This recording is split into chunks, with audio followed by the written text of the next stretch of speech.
eu tive a oportunidade na minha vida de, já na infância, ter viver um processo de ensino que tinha influência, que era um orgulho dos professores, que era um orgulho de todo mundo estar criando uma coisa nova, um novo conceito de educação que estava no UNB, mas que ele permeava essas escolas públicas de Brasília, né? E a escola de aplicação era uma escola que existia onde os conceitos de Anísio Teixeira e Darcy Ribeiro eram exercitados na prática. A gente viu, os professores falavam muito isso.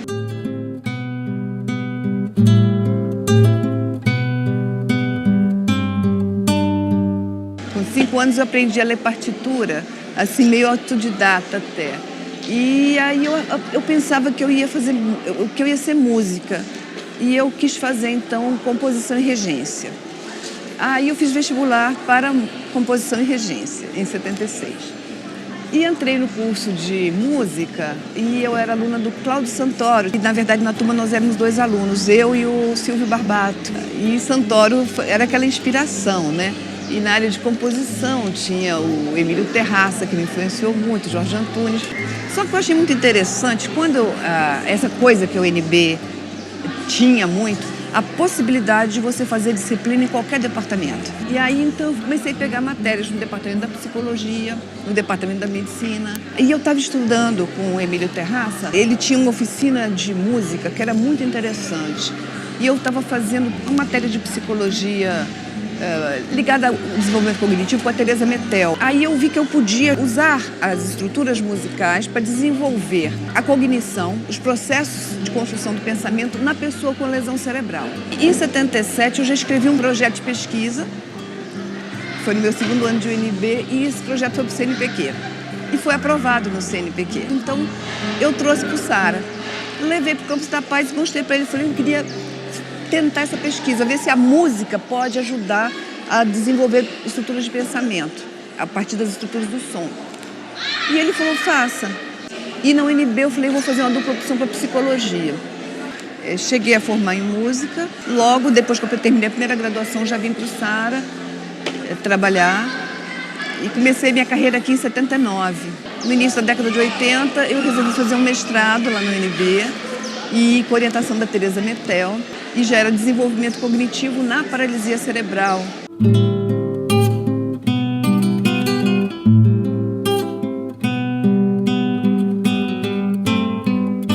O vínculo da minha família com o UNB é um vínculo muito forte, porque na década de 60 meu pai fez o doutorado na UNB e depois passou a ser professor da UNB, ensinou lá há muito tempo. Gildo Viladino, ele era do departamento de História. Depois eu estudei na UNB, meu marido também, Pedro Braga Neto, que é arquiteto.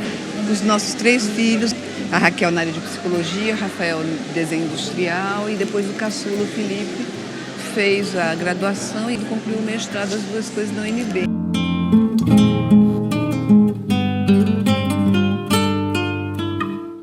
Na época da repressão, era uma situação, vamos dizer, muito contrastada dentro da universidade, porque aquelas ideias de libertação, de liberdade, de pensamento livre de Darcy e Anísio, elas estavam permeadas entre os estudantes e os alunos. Mas a estrutura estabelecida era uma estrutura mais ditatorial, era uma ditadura no país. O reitor da universidade era um capitão de mar e guerra, o Azevedo. E o chefe do departamento, era um coronel, então havia essas 2 coisas conviviam, quer dizer, por um lado um cerceamento da liberdade e por outro lado um monte de gente pensando e criando coisas.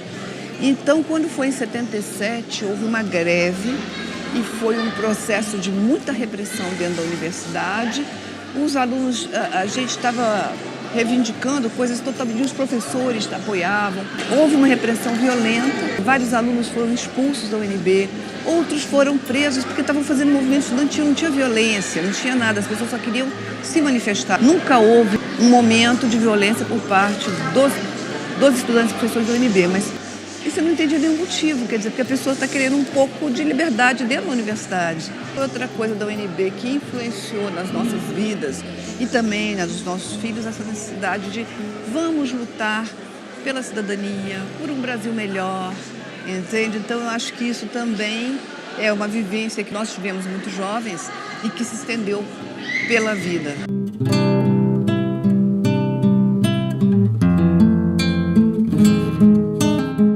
Uma coisa muito legal que tinha na universidade era a creche da UNB. Porque a creche, ela não era um espaço não era um lugar só para você deixar o filho. Ela era um centro de exercício de pesquisa. Então tinha o pessoal da pediatria, estagiava na creche da UNB, os estudantes de psicologia, de nutrição. Então era uma creche totalmente modelo e padrão e era um espaço para que os alunos fizessem as práticas, vamos dizer, a parte prática dos seus cursos. Então, quando eu fui para a UNB, a minha filha mais velha estudou lá, nessa creche, e ela teve o diploma antes do meu, que é um diploma da creche da UNB.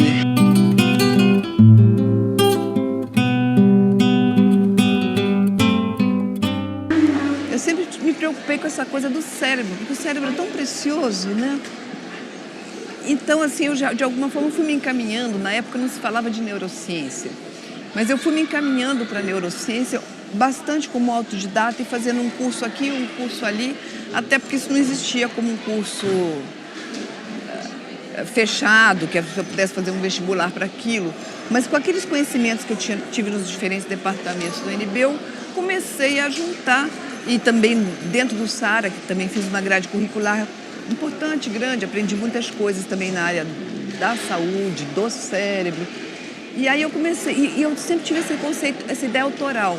Então, quando eu vim para o SARA, eu achei estranho o fato das famílias ficarem do lado de fora.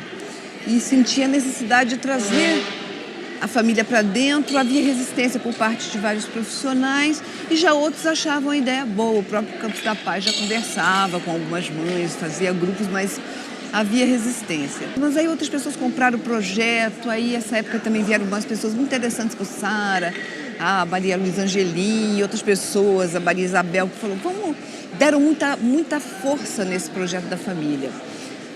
Quando eu fiz o meu mestrado, eu queria saber o que era importante para o desenvolvimento do pensamento, o desenvolvimento cognitivo da criança com lesão cerebral. Então, comecei fazendo essa tese orientada pela professora Teresa Metel e eu estudei 19 variáveis. Das 19, o que se mostrou mais importante para a criança se desenvolver era a relação afetiva mãe-criança. Eu me lembro até que o pessoal brincou comigo na época: você provou que amor é bom, mas os Beatles já diziam isso, all you need is love. Então, mas, na verdade, a ciência não tinha comprovado o afeto. E a gente comprovou. E aí eu comecei a pensar o seguinte: quando a família, a gente aprendendo com a família, ensinando para a família todos os exercícios, todas as atividades, a criança vai ter isso no seu cotidiano, de uma forma mais natural. Porque também a criança ficar só em hospital, centro de reabilitação, é uma coisa chata, né, para a criança. Tem que ter uma vida mais natural. Vamos ensinar a família. E aí começamos a ensinar a família, começamos a desenhar os exercícios. Aí apareceu um pediatra que desenhava muito bem, então a gente começou a fazer assim, desenhamos uma montanha de exercícios, de movimento, de pensamento, de linguagem, de diferentes áreas, sabe? E faz um manual individualizado para cada criança. Então, eu comecei a falar isso fora do Brasil e as pessoas acharam aquilo interessante, mas pensavam assim também: ah, é mulher, é latino-americana, é negócio de afetivo. Aí eu resolvi fazer um estudo randomizado, controlado. Então, esse grupo aqui vai tratar só com profissional, esse grupo aqui vai tratar só com familiares, ou com a ajuda dos familiares, o profissional dando esse manualzinho e tal. Ao final de um ano, as crianças tratadas com a participação da família tinham um resultado muito melhor do que as crianças tratadas exclusivamente por profissionais. E aí, então, esse estudo foi publicado e aí, mundialmente, as pessoas se interessaram. Teve um editor que falou: tem que publicar isso, doutora Braga. E aí eu resolvi publicar com a equipe, né, com o doutor Campos da Paz e a equipe aqui. Está todo o método, com todos os desenhos, falando quando é que usa cada coisa. E tem um CDzinho para que o terapeuta possa. Esse livro, o lançamento dele, primeiro mundial, foi em Hong Kong.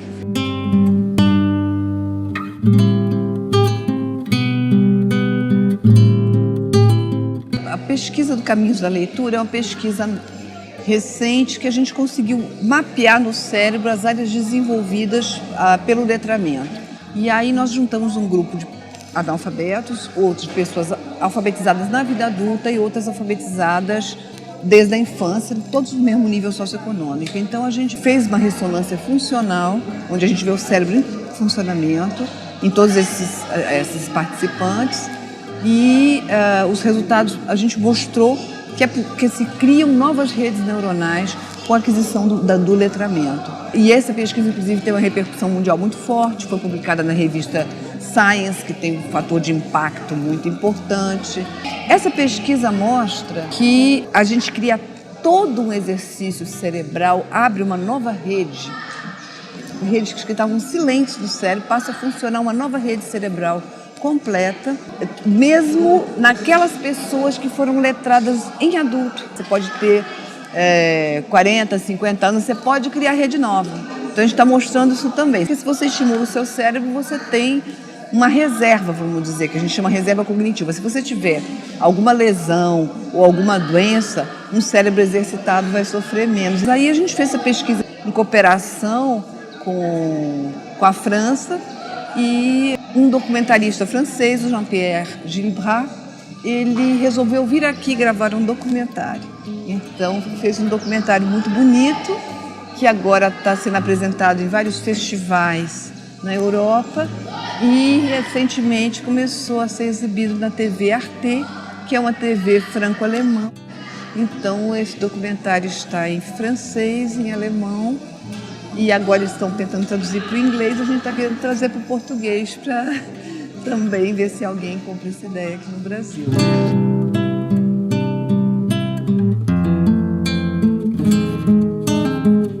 Eu nunca tinha pensado em ser diretora da Rede Sara, mas de repente, além da pesquisa, do meu envolvimento com a reabilitação, eu conseguia organizar um pouco o trabalho. Então, e a coisa foi crescendo, foram me dando várias responsabilidades. Quando eu me vi, há 20 e poucos anos atrás, eu estava eleita diretora da Rede Sara e ainda a gente só tinha o Sara Brasília e o Salvador estava iniciando, e eu já ajudei na implantação de Salvador muito.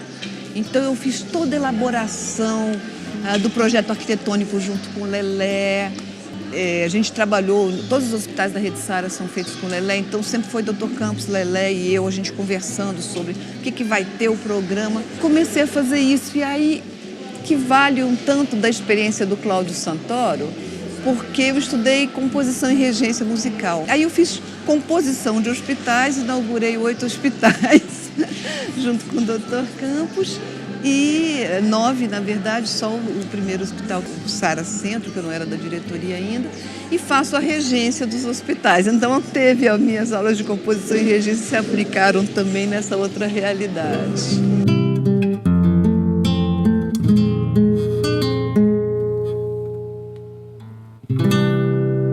A gente criou também outros programas muito novos e que as pessoas tinham necessidade de ver. Então começou a atrair vários pesquisadores do mundo todo. O pessoal começou a vir para cá, a gente sediou também congressos internacionais importantes.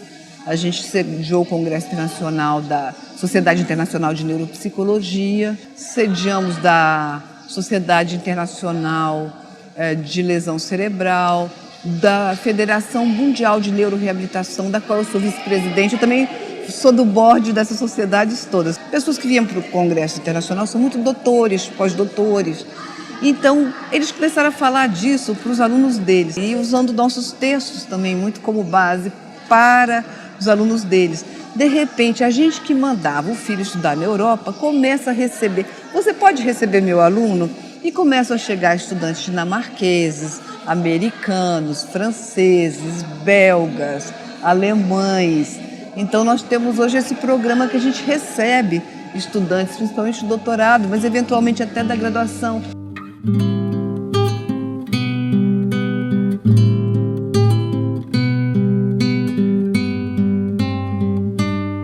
Em função do desenvolvimento dessa abordagem, desse método, eu recebi um título de doutor honoris causa na Universidade de Reims, na Champagne, que eles dão esse título a cada 50 anos. Então, no aniversário de 450 anos da Universidade de Reims, que foi em 1999, De repente eles tinham pedido meu currículo, aí chega o Diário Oficial francês, publicado, que eu tinha recebido esse título, né? E aí eu vou à França para receber o título e descubro lá o auditório lotado de mulheres, que eu tinha sido a primeira mulher a receber em 450 anos de universidade de Reims, Champagne-Ardenne. Foi uma coisa muito bonita, assim, foi muito bonito, isso foi em 99.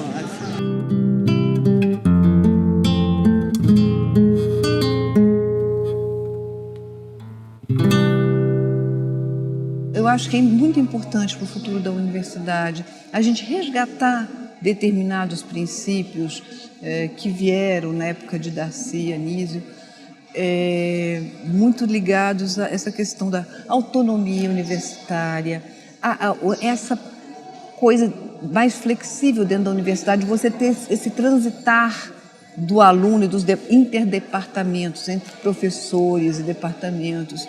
Outro aspecto também que me é muito importante, eu acho que é possibilitar o professor trabalhar de fato em dedicação exclusiva, porque o envolvimento é outro. Aqui no SARS a gente trabalha em dedicação exclusiva, é fantástico, mas para isso, naturalmente, o professor tem que ter uma remuneração, um envolvimento e a possibilidade de realização, porque senão, claro, ele não vai ficar em dedicação exclusiva, mas isso é uma coisa que valoriza a universidade.